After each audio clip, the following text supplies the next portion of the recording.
Good evening everyone, welcome to Maa science coaching institute. आप सभी प्यारे बच्चों को स्वागत है माँ साइंस कोचिंग इंस्टीट्यूट में।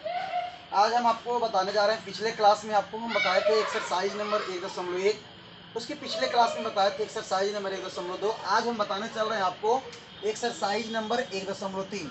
ये एक्सरसाइज नंबर 1.3 में क्या बोलता है? बोलता है अपरिमेय संख्या। अपरिमेय संख्या यानी इंग्लिश में बोलते हैं हम लोग इरेशनल नंबर्स। अब ये अपरिमेय संख्या है या परिमेय संख्या। परिमेय संख्या हो तो रेशनल नंबर। अपरिमेय संख्या क्या बोलता है, परिमेय संख्या क्या बोलता है, पहले इसके बारे में हम जानेंगे। तो कभी कभी क्वेश्चन बोलता है क्या है कि परिमेय संख्या किसे कहते हैं। तो परिमेय संख्या किसे कहते हैं, तो आपको एक चीज पता होना चाहिए कि वैसी संख्या जो P/Q के रूप में हो उसको हम लोग परिमेय संख्या बोलते हैं। तो P/Q के रूप में जो होती है उसको हम परिमेय संख्या बोलते हैं। तो एक चीज आपको पता होना चाहिए कि ये ऊपर वाला जो होता है इसको हम लोग अंश बोलते हैं, और ये नीचे में जो आप देख रहे हो इसको हम लोग हर बोलते हैं। एक चीज ध्यान रखिएगा, परिमेय संख्या में अंश जो होती है ये छोटी संख्या होती है, यानी अंश शून्य हो सकते हैं, लेकिन हर जो होती है ये बड़ी संख्या होती है, ये कभी शून्य नहीं होगा। इसलिए देखिएगा आप लोग कहीं कहीं लिखा रहता है कि P और Q को, वैसी संख्या जो P/Q के रूप में हो उसको हम लोग परिमेय संख्या बोलते हैं। तो बोलता है P और Q जब पूर्णांक है तो वहां बोलता है, देखिएगा आप लोग जरा ध्यान से, वहां पर लिखता है Q बराबर नहीं है शून्य, यानी कहने का मतलब है Q नॉट इक्वल टू शून्य, यानी Q के बराबर में शून्य नहीं है। तो परिमेय संख्या, अब आपको बोलता है कि दो परिमेय संख्याओं के बीच, तो दो परिमेय संख्याओं के बीच असीमित रूप से अनेकों परिमेय संख्या बनती है। लेकिन एक चीज ध्यान रखिएगा, परिमेय संख्या और अपरिमेय संख्या मिलकर के एक वास्तविक संख्या बनाती है। परिमेय संख्या और अपरिमेय संख्या मिलकर के एक वास्तविक संख्या बनाती है। तो हम आपको ले चलते हैं एक्सरसाइज नंबर 1.3। 1.3 में हम आपको एक क्वेश्चन दिखा रहे हैं। क्वेश्चन क्या बोलता है जरा ध्यान से सुनिएगा। क्वेश्चन नंबर 1 बोलता है सिद्ध कीजिए कि √3 एक अपरिमेय संख्या है। बहुत अच्छा क्वेश्चन है, जरा ध्यान दीजिएगा। क्वेश्चन बोलता है सिद्ध करें कि √3 एक अपरिमेय संख्या है। जरा ध्यान दीजिएगा, क्वेश्चन बोलता है कि सिद्ध करें कि √3 एक अपरिमेय संख्या। जब √3 एक अपरिमेय संख्या है तो आपको मैं एक सबसे अच्छा ट्रिक बता रहा हूं। जब वो अपरिमेय संख्या को बोले कि सिद्ध कीजिए कि √3 एक अपरिमेय है, तो आप अपरिमेय को परिमेय मान लीजिएगा। याद रखना, अ को प मानिएगा, यानी अ मतलब अपरिमेय, प मतलब परिमेय। तो जैसे ही अपरिमेय सिद्ध करने के लिए बोले आप उसको परिमेय मान लीजिएगा। तो मेरा क्वेश्चन क्या बोलता है, सिद्ध करें कि √3 एक अपरिमेय संख्या। तो जरा ध्यान दीजिएगा, क्या है क्वेश्चन हम सोल्व करते हैं। जहां आपको समझ में नहीं आवे वहां आप कमेंट कीजिएगा और हमसे पूछिएगा, कमेंट में हम जरूर आपको जवाब देंगे। वहां बताएंगे कहाँ क्या आपको परेशानी है, कहाँ दिक्कत है, जहां समझ में नहीं आता हो वहां हमसे कमेंट में आप पूछ सकते हैं। क्या बोलता है कि √3 एक अपरिमेय संख्या, अगर संभव हो सके तो आप ये √3 जो अपरिमेय है इसको आप परिमेय मान लीजिए। तो परिमेय मानेंगे तो लिखेंगे माना कि √3 एक परिमेय संख्या। आइए जरा ध्यान दीजिएगा, जब हमने मान लिया कि √3, यहाँ क्वेश्चन बोलता था कि √3 एक अपरिमेय है, तो हमने अपरिमेय को परिमेय माना। अब जैसे ही हमने अपरिमेय को परिमेय माना तो यहाँ क्वेश्चन क्या बोलता है, √3 को हमें परिमेय के रूप में व्यक्त करना है।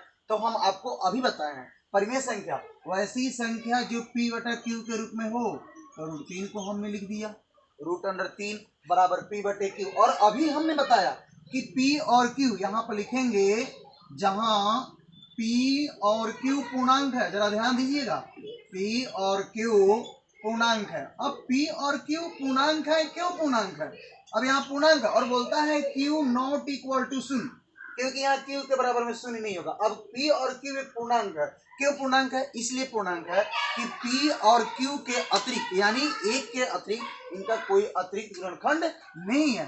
तो जब हमने √3 को परिमेय संख्या के बराबर में किया तो इसको हल करेंगे। जरा ध्यान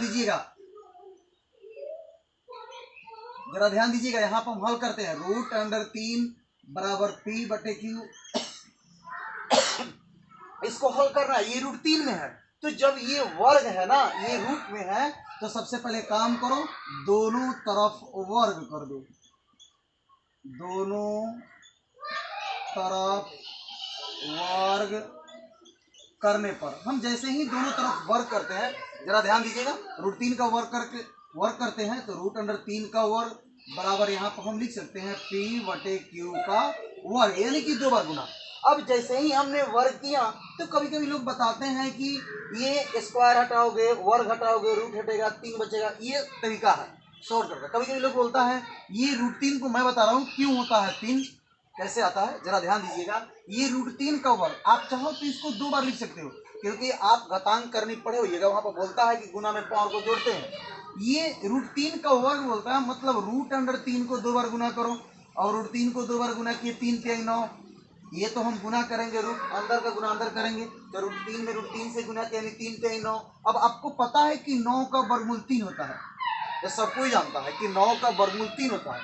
लेकिन एक चीज ध्यान दीजिएगा, हम आपको बता रहे हैं ये रूट अंडर 3 जो है ना, यदि वर्ग में हो, कभी कभी लोग बोलता है कि ये स्क्वायर हटाएंगे रूट हटेगा 3 बचेगा। कैसे स्क्वायर हटाओगे रूट हटेगा 3 बचेगा?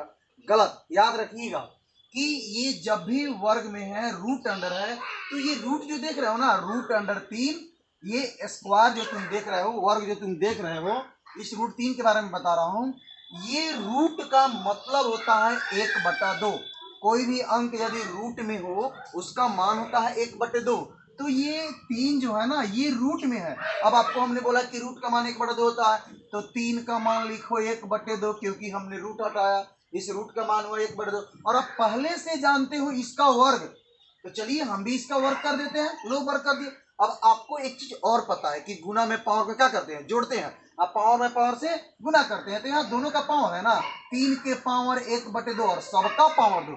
चलिए पावर में पावर से गुना करेंगे, ये 2 से ये 2 करेंगे, कितना बच गया? 3। तो याद रखिएगा, याद रखिएगा, हम जब भी ये वर्ग को हटाते नहीं है, बल्कि वर्ग को काटते हैं, किससे? रूट से, क्योंकि रूट का मान 1/2 होता है। इसीलिए हमारे यहाँ क्या बच गया? 3 बराबर पी को 2 बार गुना किए पी स्क्वायर बटा क्यू को 2 बार गुना किए क्यू स्क्वायर। अब एक काम कीजिए, आप लोग पढ़े होइएगा इंग्लिश में बाई क्रॉस, और हिंदी में बोलते हैं त्रिया गुना, यानी तिरछी गुना बोलते हैं, याद रखिएगा। और एक तरीका अपनाइए, कैंची गुना, यानी नीचा का गुना ऊपर से करो, ऊपर का गुना नीचे से। इसके बटा में 1 लिख करके हम इसका बाई क्रॉस कर देते हैं।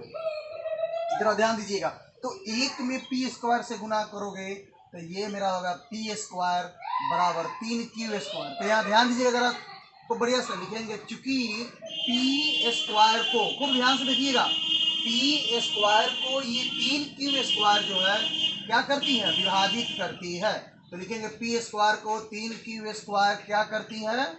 विभाजित करती है। जरा ध्यान दीजिएगा, विभाजित करती है। और जब पी स्क्वायर को 3 क्यू स्क्वायर विभाजित करती है, तो हम आपको पहले ही बोले हैं पी और क्यू क्या है? पूर्णांक है। पी और क्यू पूर्णांक है। जरा ध्यान दीजिएगा, और जब ये पी और क्यू पूर्णांक है, तो पी और क्यू क्यों पूर्णांक है? पी और क्यू इसलिए पूर्णांक है क्योंकि 1 के अतिरिक्त इसका कोई गुणनखंड नहीं है, इसलिए हमारी मान्यता क्या होगी? अतः हमारी मान्यता गलत होगी। यहाँ पर लिख सकते हैं, अतः हमारी मान्यता गलत होगी। और जैसे ही हमारी मान्यता गलत होगी, तो इसलिए हम लिखेंगे रूट अंडर 3 एक कैसी संख्या है? अपरिमेय संख्या है। ये आपको बनाने का एक सबसे बढ़िया तरीका है, आप आसानी से इसे बना सकते हैं, समझ सकते हैं। और एक्सरसाइज नंबर 1.3 में ढेरों सारे क्वेश्चन